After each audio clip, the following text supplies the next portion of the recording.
مدرسه دکتر اول گچکاری یاد میگیرن و دکتر میشن. به چه دردش میخوره؟ دست و پا رو گچ میگیرن دیگه. خوب به مال صفر نشه. الو برکار نفله مگه نگفتیم خورتو میار یه جوری بزن موقع گچکاری از زنده شو. ما مرد گچیم. داش من نگفتی اتاق ما یه روز حاضر میشه؟ مگه الان چند وقت شده؟ 1 ماه. از الان یه روز. سابکار میگه گچا کی بفرستی؟ نه میگیشو نگو. میگیشو نگو. نه از طرف خودت بگو. مگه از جانب خودت بگو میگیشو نگو. نه میگیشو نگو. چیکار کنه دیگه آخر؟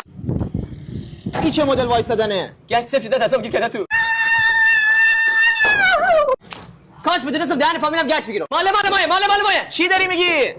این ماله برای من است. تکنولوژی. مدرسه مهد گچ ایران کجاست؟ نه کجاه؟ گچ ساران.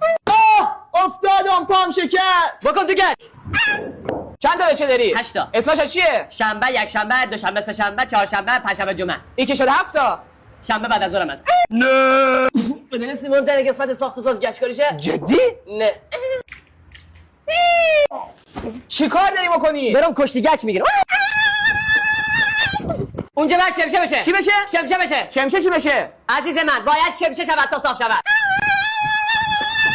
شنبه، یک شنبه، دوشنبه گچ درست کنید، سه شنبه و چهارشنبه بمالیم. پنجشنبه هم نمیخواد بیان تعطیله. استاد چیکار کنم؟ تو کی؟ جمعه. استراحت.